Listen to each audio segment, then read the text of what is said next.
Hey everybody, welcome back to our channel. In this guide, I'm going to show you the procedure on how to use boxed gift card. So in order to use a boxed gift card, you can redeem it during a checkout procedure on the Box website or a mobile app. So what here you need is launch open the Boxed app onto your device, then you could start adding item to your cart. So I'm going to simply start adding a random product.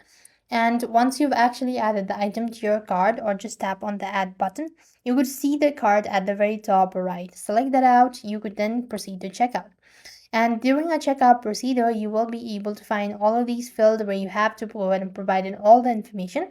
And underneath, you could also find promo code. Basically, you want to make sure to go ahead and add in your promo code in order to get or in order to redeem the code. And this way, you're supposed to go ahead and use box gift card or redeem it. And you will be able to get certain amount of discount on your purchase too. So with that, we've completed our steps. Thank you for watching. See you in our next video.